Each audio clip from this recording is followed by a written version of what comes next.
Hi everyone. I wanted to post videos for a long time actually.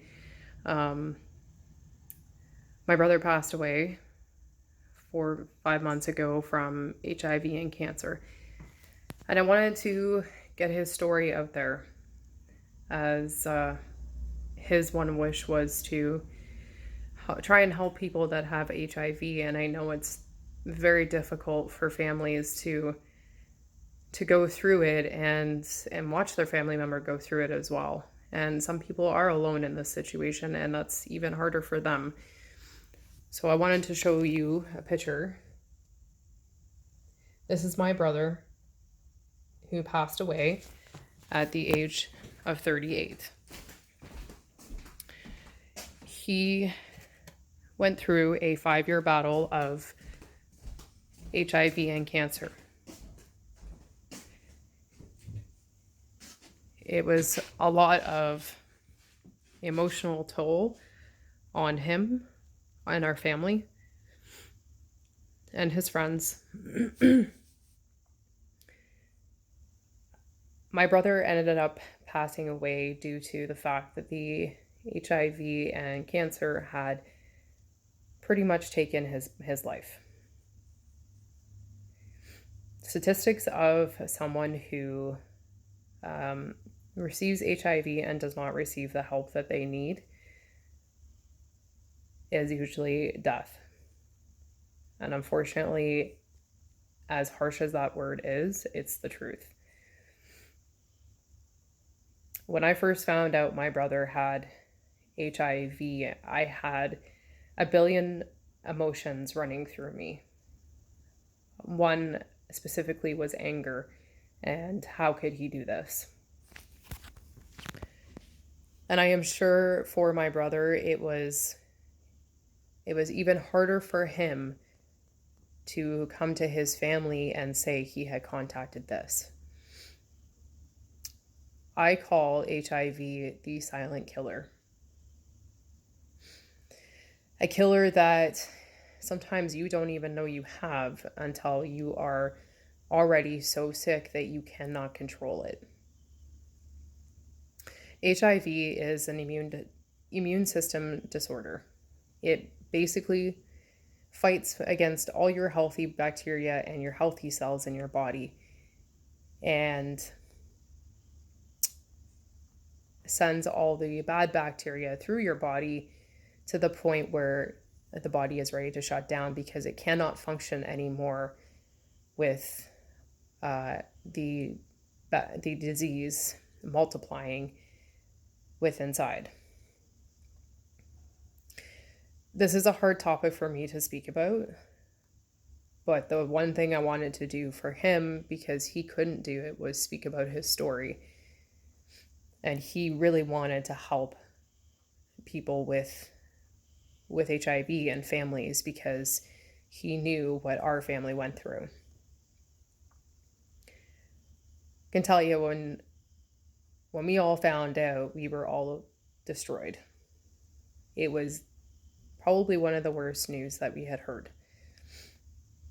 And we knew that the life expectancy of him would not be another 20 years. Unfortunately, it took his life after 5 years.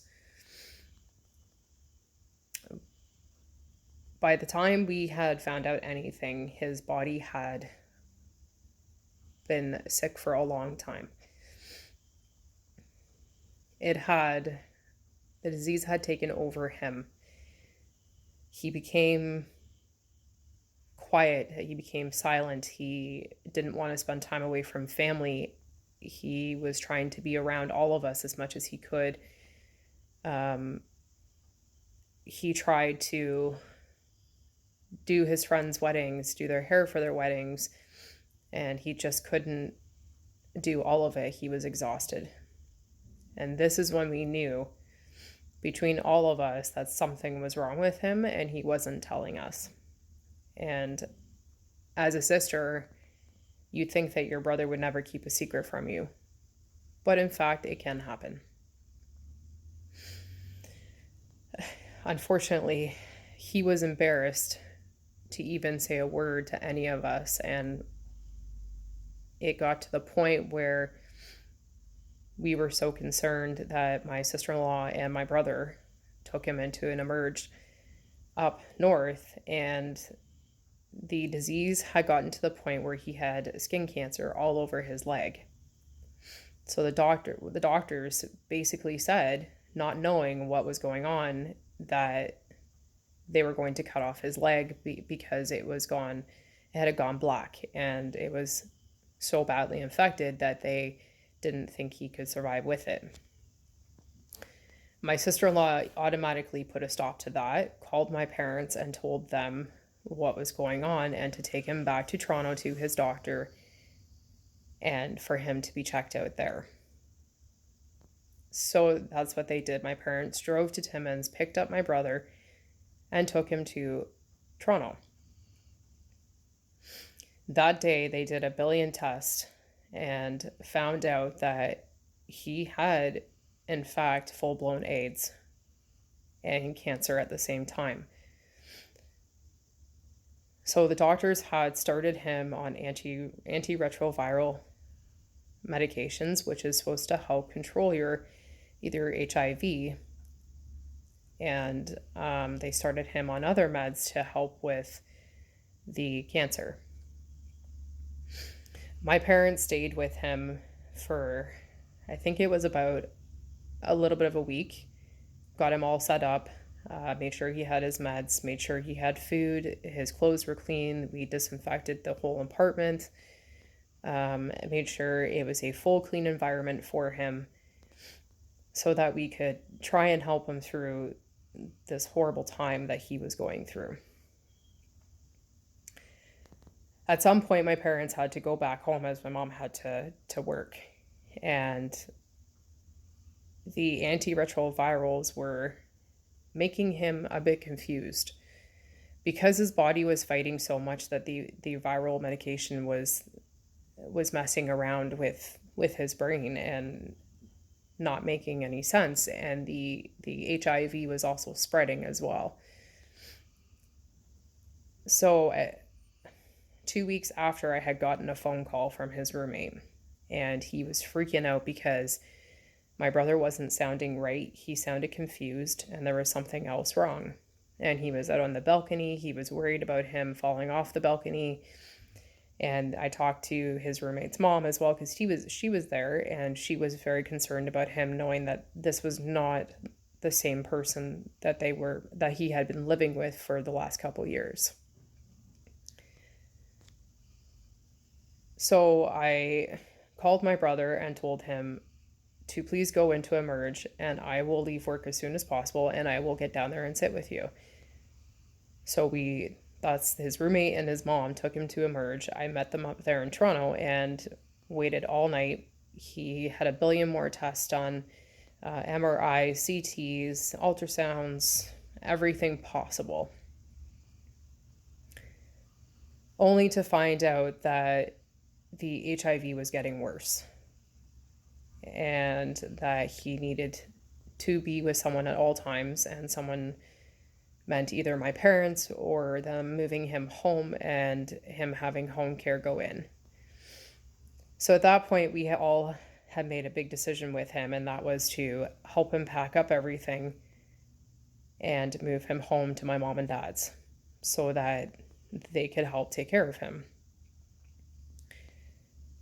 We had moved him home, and it ended up being a few weeks at home, and it had gotten to the point where my brother couldn't even get out of the bed. The HIV was growing fast, and the cancer was growing fast even more, and there was nothing we could do.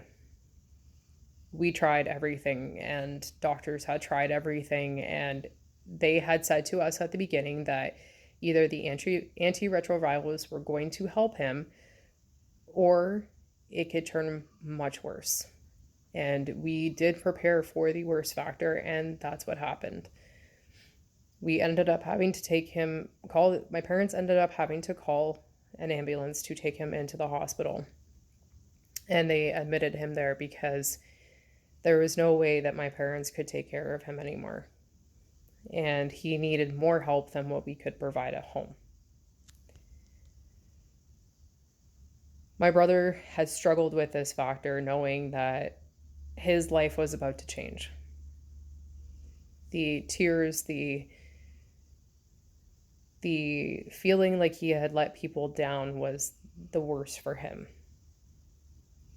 But the one thing that we promised him from the beginning was, as a family, we would stick through anything and absolutely everything that was about to come. And we asked him to make sure that he let us know what his wishes were and what he wanted out of this situation.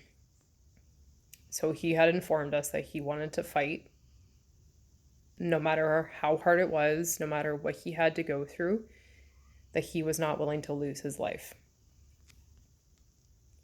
We, as a family, accepted all these wishes for him, and we fought with him, alongside with him, making sure he knew that we weren't leaving his side.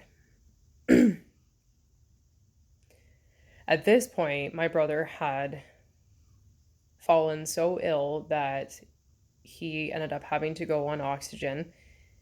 He was incontinent, wearing a brief at all times, catheter in, IVs running left, right, and center. Had stopped eating because his body was trying to fight everything else that it just didn't want to eat.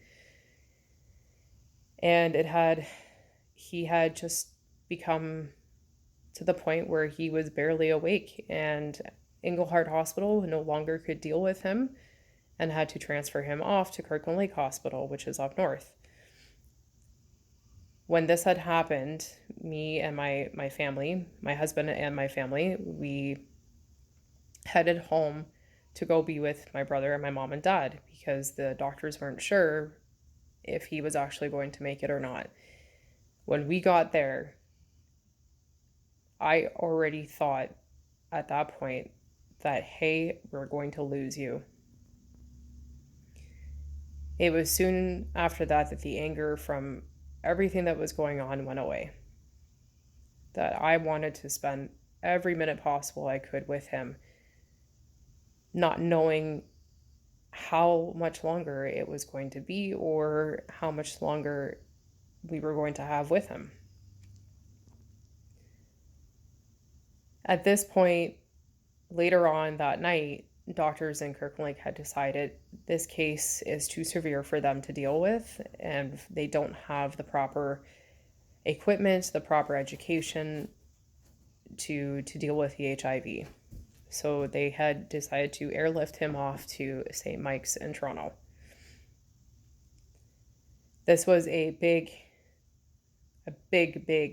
change for my parents. Two people who were supposed to be enjoying their retirement life and pretty much gave up everything they had to go live in Toronto to be there for their son. HIV is one of the worst things besides cancer that takes someone's life. It is such a common disease nowadays. But the problem is that we are not educated enough to understand what it actually does and how it is contacted, and emotionally what it does to someone who has the disease or to the family. I know for 5 years my parents went through every emotion possible, and the facts of, are we going to lose our son? Are we going to have to bury our son before we die? And for any parent, I could not imagine that feeling alone.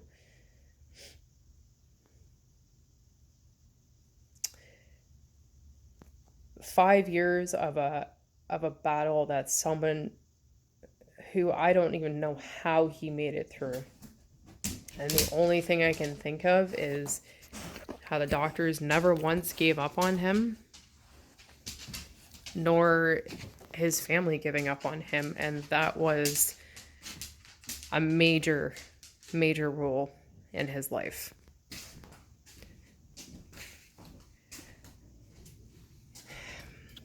When we had transferred him to St. Mike's, the doctors had only ever seen a few other cases in his situation. And they told us that there was only one other person that actually lived through and has a great life after everything he went through, the same as my brother.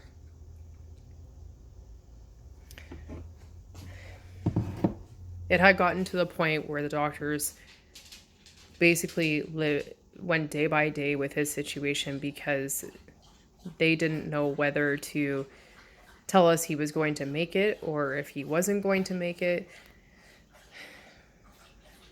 That they were trying to find every medication possible. They had put him on life support. We had done every IV possible. He ended up with a trachea. What this disease does to someone, you couldn't even imagine. And without my brother going through this, I would have no clue. I'm a PSW, personal support worker, and I work at Barrie Hospital. And I have never, in the 14 years of doing my job, seen what I saw with my brother.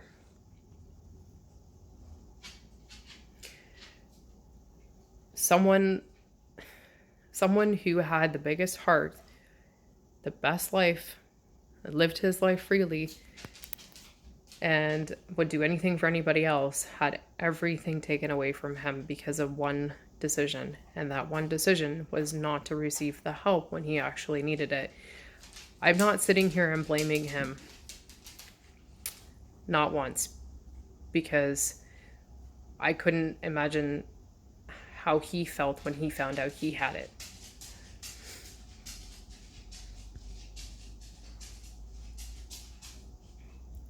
As much as I wanted to blame him for not getting the help, that's not what was important. The important factor was that we were there for him and that he knew he had the support going through what he was about to.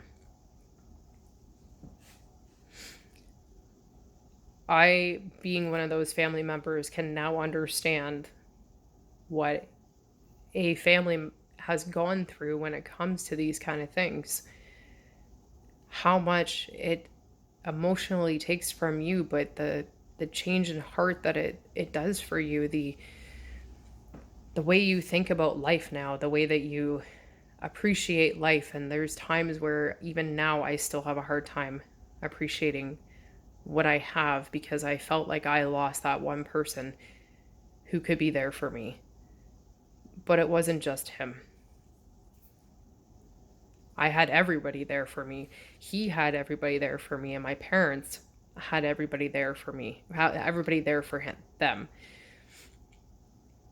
It's not, for two parents who are Christian based, it is not an easy thing for them to have to deal with the fact that their son has HIV, and his lifestyle is a choice, and he made the choice to make the decisions he did.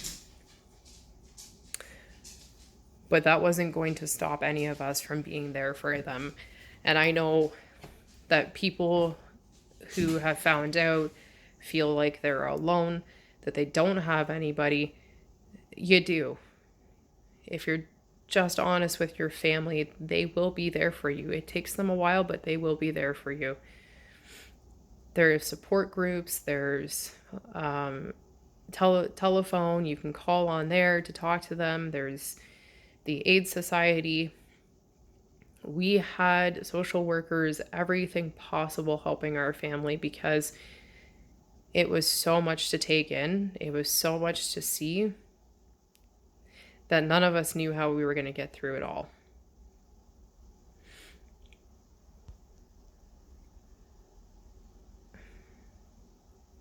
I could go on for hours about my brother's situation, but my point is to educate someone, to help them, to be there for them and make them feel okay. It's okay that you have HIV. It's okay that you have the cancer from the HIV, because even though you have this disease, it doesn't make you any different than anybody else. My brother having it did not make him any different than us.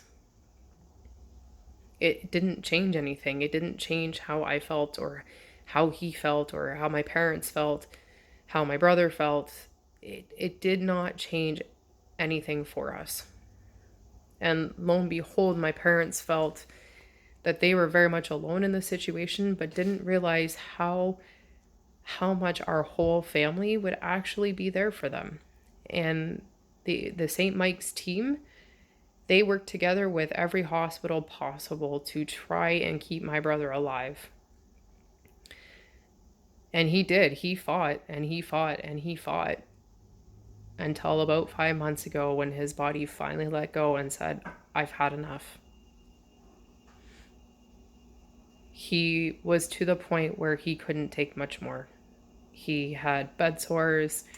He was constantly choking on food. He was aspirating. He was getting pneumonia. He couldn't get out of bed anymore because his bed sores were so bad. We tried every which way in the bed. We tried cushions. We did wound care on him, and doctors tried everything. And it got to the point where he was having more issues and more issues and more issues. And those issues just ended up taking his life, unfortunately. When we lost him, we thought that life had ended, because he was a massive part of everybody's life. The person that he was, the gentle, the kind, I'm always here to listen to you, even if I'm sick. You know, I still want to be a part of your life, even if I'm sick. I still want to hear what's going on with your life. The big eyes that he had, that he could just stare at you and you felt comfort and happiness, and life just changed with him.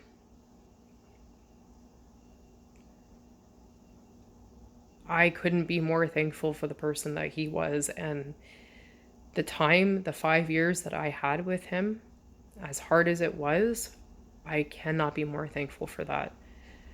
So please, anybody out there that is going through this, I'm here, and I want you to know I'm here. And you want to talk about HIV and cancer, and you want me to post more videos on this and explain more about it, I'm here to help. Because the one thing I promised my brother was to get his story out there, and that's exactly what I'm going to do. I have written a book, and I hope to get it out there at some point. But for now, we will start with this video. And wasn't the easiest thing to start talking about, but it's time for me to move on with the grief factor and do the right thing and help in any way that I can.